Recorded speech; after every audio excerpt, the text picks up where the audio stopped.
மணவிழா தலைவர், நம்முடைய குடும்ப தலைவர்,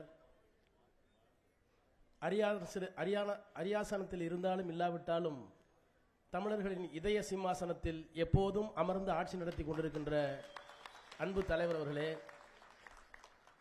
பொருளாளர் மதிப்பிற்குரிய அண்ணன் டி.ஆர். பாலு அவர்களே, முதன்மை செயலாளர் பெரும் மதிப்பிற்குரிய அண்ணன் கே.என். நேரு அவர்களே, துணை பொதுச் செயலாளர் அண்ணன் பொன்முடி அவர்களே, மேடையிலே வீற்றிருக்கின்ற மாவட்ட கழகத்தினுடைய செயலாளர்களே, முன்னாள் இந்நாள் நாடாளுமன்ற சட்டமன்ற உறுப்பினர்களே, எனக்கு முன்னால் அருமையான ஒரு உரையை ஆற்றியிருக்கின்ற இந்திய கம்யூனிஸ்ட் கட்சியினுடைய தலைவர்களில் ஒருவர், எனது பெரும் மதிப்பிற்கும் வணக்கத்திற்கும் உரிய அண்ணன் முத்தரசன் அவர்களே, வருகை தந்திருக்கின்ற பெரியோர்களே, தாய்மார்களே, உங்கள் அனைவருக்கும் என்னுடைய வணக்கத்தை தெரிவித்துக் கொள்கின்றேன்.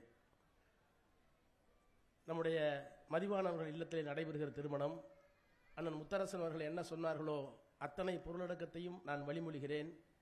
கொள்கை வீரர், நல்ல பேச்சாளர், ஆற்றல் மிக்க அனுபவசாலி நிர்வாகி, அத்தனை திறமைகளையும் கொண்டிருக்கின்ற அவருடைய குடும்பத்திலே பிறந்திருக்கின்ற குலக்கொன்றுகளுக்கு நம்முடைய அன்பு தலைவர் வாழ்த்துக்களை தெரிவித்திருக்கிறார். அவரே வாழ்த்து தெரிவித்திருக்கிறார் என்றால், நம்முடைய தோழமை கட்சியினுடைய தலைவர்கள் எல்லாம் வாழ்த்துக்களை வழங்கிக் கொண்டிருக்கிறார்கள் என்றால், அதில் என்னுடைய வாழ்த்துக்களையும் இணைத்துக் கொண்டு மணமக்கள் பல்லாண்டு வாழ்க என்று வாழ்த்துகிறேன். ஒரே ஒரு கருத்து, காரில் சொன்னான டி.ஆர். பாலு காலி பயல கம்முனுடாம்பர், என் மேல இருக்க உரிமை. ஆனால் என்ன நடக்குதுன்னா, சட்டக்கல்லூரியில் 85 வருஷம் படிச்சுட்டு இருந்தேன். விருதுநகர் பே. சீனிவாசன் அதிமுக போயிட்டு திரும்ப வந்திருந்தார். ஒரு கூட்டம் முடிஞ்சவொடனே பேசினார். அப்ப சொன்னார், அண்ணாவும் ராஜாஜியும் எவ்வளவு பெரிய தலைவர் என்பதை நான் சிறுவனாக இருந்தபோது அறிந்ததில்லை. நான் காமராஜரை தோக்கடிச்சிட்டேன். அண்ணாட்ட போய் காமராஜரை தோக்கடித்ததுக்கு ஒரு பாராட்டு விழா இருக்கு, வர்றீங்களான்னு கேட்டேன். நீங்க வரணும்னான்னு சொன்னேன். அண்ணா சொன்னார், உனக்கு வின்சன் சர்ச்சிலையும் ரூஸ்வெல்ட்டையும் தெரியுமான்னு கேட்டார். 2ஆம் உலக போரில் இங்கிலாந்தை மட்டுமல்ல, ஐரோப்பியாவை மட்டுமல்ல, இந்த உலக பந்தை காப்பாற்றியதில் வின்சன் சர்ச்சிலுக்கு மிகப்பெரிய பங்கு உண்டு. அந்த வின்சன் சர்ச்சில் போருக்கு பிறகு பொது தேர்தலில் தோற்று போனார். ஜெயிச்சு வந்தது கிளமண்ட் அட்லி, இங்கிலாந்தினுடைய பிரதமர். அவர்கிட்ட போய் கேட்டாங்க, வின்சன் சர்ச்சில் தோத்துட்டாருன்னு. அவர் சொன்னார், வின்சன் சர்ச்சில் is a statesman. Electoral victory or defeat cannot be a determining factor to measure the statesman. உலக தலைவர்களில் ஒருவராக இருக்கின்ற பெரிய தலைவராக இருக்கின்ற ஸ்டேட்ஸ்மேனாக இருக்கின்ற வின்சன் சர்ச்சில் உலக தலைவர். ஒரு தேர்தலில் உணர்ச்சி பூர்வமாக மக்கள் வழங்கி இருக்கின்ற வெற்றியோ தோல்வியோ அந்த மாமனிதரை பாதிக்காது. அதை வைத்து அவர் இடைபடக்கூடாது. இது அண்ணா சொன்னார். சரி, அண்ணா இப்படி சொல்லிட்டாருன்னு ராஜாஜிட்ட போனாராம். விருதுநகர் பேசினா சொன்னது. ராஜாஜிட்ட போய் அண்ணா வரமாட்டேன்ட்டாரு, நீங்களாவது வந்துட்டு வாங்க தலைவரை, நான் சின்ன பையன் காமராஜர் தோக்கடிச்சிருக்கேன். ராஜாஜி சொன்னாராம், அவ்வளவு பெரிய மகாத்மாவை 2 இன்ச்சு ரவை தான் சுட்டுச்சு கொன்னுச்சு, அதுக்காக அந்த தோட்டா ரவைக்கு பாராட்டு நடத்தலாமா? என்ன முட்டாள்தனமா பேசுறேன்னாராம்.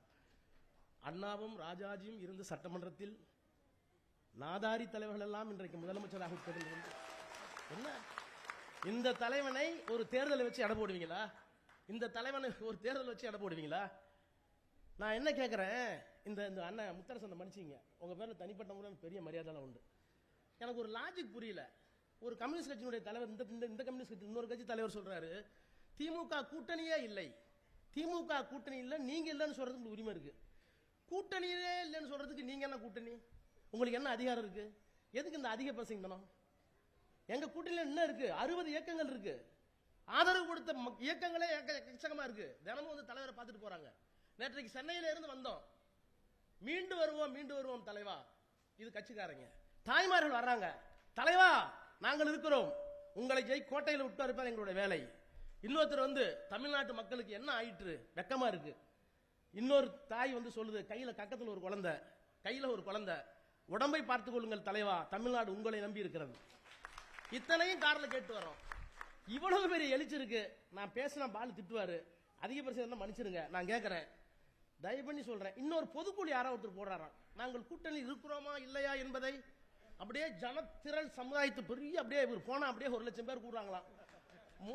மொத்த கட்சியுமே கலைஞர் கோட்டம் கொள்ள இருக்கு, மொத்த கட்சி அவ்வளவுதான் இருக்கும். அவர் வந்து சொல்றாரு, நாங்கள் முடிவு செய்ய போகிறோம். என்ன செய்ய போகிறீர்கள்? தயவு பண்ணி அறிவிங்க, கூட்டணி இனிமேல் யாரோடும் இல்லை, திமுக தனித்து வச்சுக்க அறிவிங்க கேட்கிறேன். 234 நிப்பம் தலைவர இது பாலு திட்டம் சொல்லட்டும் இல்லுங்க. தமிழ்நாட்டை காப்பாத்தினது வேற வழி இல்ல. யாரை நம்பியும் நாம் இல்லை. பெரியார், அண்ணா, கலைஞர் அத்தனை மொத்த உருவத்தில் உங்களில் பார்க்கிறோம். வழி நடத்துங்கள். நன்றி.